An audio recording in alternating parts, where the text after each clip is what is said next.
আপনারা ঘাবড়াবেন না, আপনারা কালকে আসেন এবং আপনার গাজীপুর, নারায়ণগঞ্জ, মানিকগঞ্জ, নরসিংদী যদি তারা কমিউনিকেশন বন্ধও করে দেয় তাহলে আপনার 1 কোটি ছাত্র জনতা অভিভাবকের সমাগম হবে। সেই ক্ষেত্রে আমি আশা করি এবং কামনা করি যে কালকেই শেখ হাসিনার পদত্যাগ হবে বা সে ক্ষমতাচ্যুত হবে। পৃথিবীর কোন দেশে সেনাবাহিনীকে ক্ষমতা নিতে হবে এটা কিন্তু সংবিধানে কিন্তু এইভাবে লেখা থাকে না, কোনো দেশেই না। বাট সেনাবাহিনী যখন রাজনৈতিক নেতারা বা শেখ হাসিনার মতো যখন অনড় থাকে তিনি ক্ষমতা থেকে নামবেন না, সেক্ষেত্রে ডক্ট্রিন অফ নেসেসিটির কারণে সেনাবাহিনীকে হস্তক্ষেপ করতে হয় এবং ডিক্টেটরকে ক্ষমতাচ্যুত করতে হয়। তাকে ক্ষমতা থেকে যেতে হবে, this is the point of no return. আমি যে কথাটা বলতে চাচ্ছি সেটা হলো যে ওই যে মেজর রেজা যে কথাটা বললেন যে সেনাবাহিনীকে ব্যারাকে ফেরত নিলে কি সমাধান হবে, আমি কিন্তু আমার আগের টার্নে বলেছি সমাধান হবে। কারণ সেনাবাহিনীর কিন্তু এই যে দ্বিমুখিতা আচরণ এটা কিন্তু ছাত্র জনতাকে কনফিউজ করছে, জনগণকে কনফিউজ করছে। যদি সেনাবাহিনী ব্যারাকে ফেরত চলে আসে তার মানে আমরা বুঝলাম যে সেনাবাহিনী শেখ হাসিনার সাথে নাই, জনগণের সাথে নাই, সেনাবাহিনীর আচরণ নিউট্রাল, সেনাবাহিনী সরকারের এই বিষয়টা পছন্দ করছেন। তাহলে পুলিশের র্যাপিড অ্যাকশন ব্যাটালিয়ন বিজিবি সাধ্য এবং সামর্থ্য নাই জনগণের এই আন্দোলনকে ঠেকানো এবং এই গণভবন ঠেকানো এবং শেখ হাসিনাকে ক্ষমতাচ্যুত করা এবং পদত্যাগে বাধ্য করা, এটা তখন সময়ের ব্যাপার হয়ে যাবে। কিন্তু সেনাবাহিনী যদি তার স্ট্যান্ডটা ক্লিয়ার না করে, এই অস্পষ্টতা যদি থেকে যায়, তাহলে হয়তো শেখ হাসিনা কালকে পদত্যাগ হয়তো সে নাও করতে পারে, হয়তো আরো হত্যাযোগ্য হতে পারে। তবে তাকে পদত্যাগ করতে হবে, যেটা আমরা কিন্তু দেখেছি। আমি কিন্তু বারবার উদাহরণ দিই কিন্তু আফগানিস্তানে, আমি কিন্তু বারবার উদাহরণ দিই কিন্তু পাকিস্তানের, এবং পৃথিবীতে যত স্বৈর শাসক ক্ষমতাচ্যুত হয়েছে সেখানে কিন্তু সেনাবাহিনী কিন্তু স্বৈর শাসককে সমর্থন দিয়েও কিন্তু ওই স্বৈর শাসককে কিন্তু ক্ষমতায় রাখতে পারে না। আর আরেকটি যে বিষয়টা বললেন আমাদের ডক্টর মারুফ মল্লিক, যে বললেন যে কেউ কেউ বলছে যে টাইম কিলিং করা হচ্ছে, এটা আমি বলেছিলাম তাকে। মানে আমার কাছে যে সোর্স সেটা হচ্ছে যে শেখ হাসিনা ছাত্রলীগ, যুবলীগ এদেরকে নামিয়ে একটা টাইম কিলিং করছে বা কিলিং করার চেষ্টা করছে, কারণ ওনাকে কোনো দেশ আশ্রয় দিতে রাজি হচ্ছে না। কারণ উনি যেহেতু মানবতা বিরোধী অপরাধ এবং জেনোসাইডের সাথে ইতিমধ্যে জড়িত হয়ে গেছে, আন্তর্জাতিক মিডিয়া নিউজ হয়ে গেছে, তাকে কেউ রাজি হচ্ছে না। বাট এইটা নেগোসিয়েশন করছে ভারত, যার জন্য এটা সময়টা একটু লাগছে, টাইম কিলিং, এটা হচ্ছে একটা ইস্যু। আরেকটি ইস্যু হচ্ছে যে উনি ওনার আত্মীয় স্বজন বা লেসপেন্সারদেরকে তাদেরকে একটা ইনডাইরেক্টলি সুযোগ দিচ্ছে যে আমি ক্ষমতায় থাকবো না, আমি যে কোনো মুহূর্তে পদত্যাগ করলে একটা গণহত্যা টাইপের হয়ে যেতে পারে, তো তোমরা যে যেভাবে পারো পালিয়ে যাও।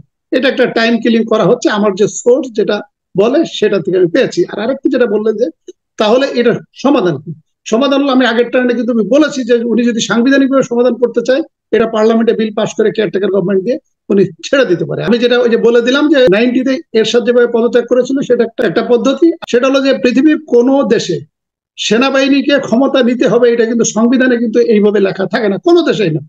বাট সেনাবাহিনী যখন রাজনৈতিক নেতারা বা শেখ হাসিনার মতো যখন অনড় থাকে তিনি ক্ষমতা থেকে নামবেন না, সেক্ষেত্রে ডক্ট্রিন অফ নেসেসিটির কারণে সেনাবাহিনীকে হস্তক্ষেপ করতে হয় এবং ডিক্টেটরকে ক্ষমতাচ্যুত করতে হয়, যে পরিস্থিতি এখন বাংলাদেশে হয়েছে।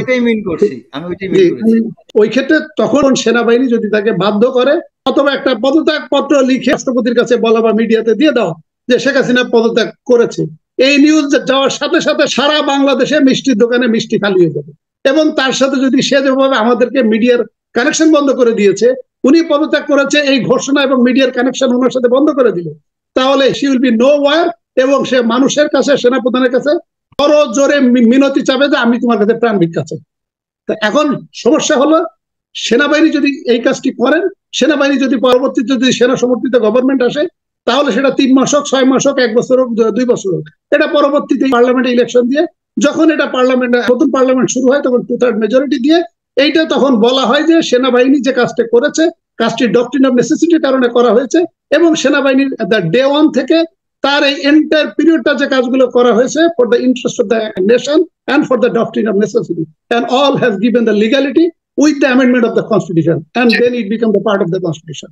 তাহলে এটা আমি সর্বশেষ যেটা আমি ওই যে বলতে চাচ্ছি ছাত্র জনতাদের এবং আমাদের সমন্বয়ক যেটা আছে, আপনারা ঘাবড়াবেন না, আপনারা কালকে আসেন এবং আপনার গাজীপুর, নারায়ণগঞ্জ, মানিকগঞ্জ, নরসিংদী যদি তারা কমিউনিকেশন বন্ধও করে দেয় তাহলে আপনার 1 কোটি ছাত্র জনতা অভিভাবকের সমাগম হবে। সেই ক্ষেত্রে আমি আশা করি এবং কামনা করি যে কালকেই শেখ হাসিনার পদত্যাগ হবে বা সে ক্ষমতাচ্যুত হবে। তার যদি সেনাবাহিনী জি, বাট তাকে ক্ষমতা থেকে যেতে হবে, this is the point of no return. Doctor Maruf Mallick ভালো বলেছে যে এখানে তো আলোচনার কোনো সুযোগ নাই। আমাদের যে দালাল মন্ত্রী আরাফাত, উনি ঢাকা বিশ্ববিদ্যালয়ের কয়েক দালাল শিক্ষককে দিয়ে বলেছে কেয়ারটেকার গভর্নমেন্ট নিয়ে আলোচনা করা যেতে পারে। তাহলে আপনি 2014 সালে আলোচনা করলেন না, 18-তে আলোচনা করলেন না, 24-এ আলোচনা করলেন না, আপনি এখন হঠাৎ করে কেয়ারটেকার গভর্নমেন্ট নিয়ে আপনি আলোচনা করতে চাচ্ছেন। এখন হলো point of no return. Doctor Maruf Mallick ভালোই বলেছেন, এটি গণ অভ্যুত্থান। এখন শেখ হাসিনাকে পদত্যাগই একমাত্র সমাধান। এখন উনি পালিয়ে যাবেন, নাকি যদি ওনার এত সৎ সাহস থাকে তাহলে উনি পদত্যাগ করে ওনাকে আটক করা হোক, আটক করে উনি ট্রায়াল ফেস করুন।